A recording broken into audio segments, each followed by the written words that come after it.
അധികം പുളിയൊന്നും ഇല്ലാത്ത അരക്കപ്പ് തൈരെടുത്ത് അതിലേക്ക് 1/2 ടീസ്പൂൺ ഉപ്പ്, 1 ടീസ്പൂൺ കശ്മീരി മുളക് പൊടി, 1 ടേബിൾ സ്പൂൺ കടലമാവും കൂടി ചേർത്ത് നന്നായിട്ടൊന്ന് കലക്കി മാറ്റി വയ്ക്കാം.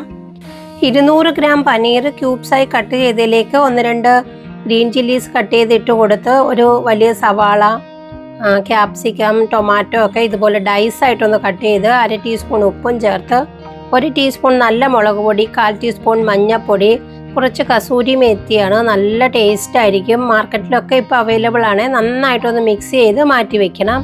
ഇനി കടായിൽ കുറച്ച് എണ്ണ, ഒരു ചെറിയ കഷ്ണം ബട്ടറും കൂടിയാണ് ഇട്ട് കൊടുത്ത് ജീരകം, ഒരു വറ്റൽമുളക്, ഇഞ്ചി വെളുത്തുള്ളിയുടെ പേസ്റ്റും കൂടി ഇട്ട് ഒന്ന് ചൂടാകുമ്പോഴേക്കും അതിലേക്ക് മിക്സ് ചെയ്ത് വെച്ചിരിക്കുന്ന വെജിറ്റബിൾസ് പനീർ ഇട്ട് കൊടുത്ത് 2 മിനിറ്റ് സമയം ഒന്ന് ഫ്രൈ ചെയ്തെടുക്കണം. ഹൈ ഫ്ലെയിമിൽ വെച്ച് വേണേ. അതിനുശേഷം ആദ്യം തയ്യാറാക്കി വെച്ചിരിക്കുന്ന തൈരിൻ്റെ മിക്സ് ഒഴിച്ചു കൊടുത്ത് 1 മിനിറ്റ് സമയം നന്നായിട്ടൊന്ന് തിളച്ച് കഴിയുമ്പോൾ കുറച്ച് മല്ലിയിലയും കൂടി ചേർത്ത് കൊടുത്തിട്ടുണ്ട്. കറി സൂപ്പറായിട്ടുണ്ട്. ഇനി ജീര റൈസോ ഫ്രൈഡ് റൈസിൻ്റെ കൂടെയൊക്കെ പെട്ടെന്ന് ഗസ്റ്റിനൊക്കെ ഉണ്ടാക്കി കൊടുക്കാൻ പറ്റുന്ന റെസിപ്പിയാണ്. അപ്പോൾ ഇഷ്ടമായെങ്കിൽ ചാനൽ സബ്സ്ക്രൈബ് ചെയ്യാൻ മറക്കണ്ട കേട്ടോ.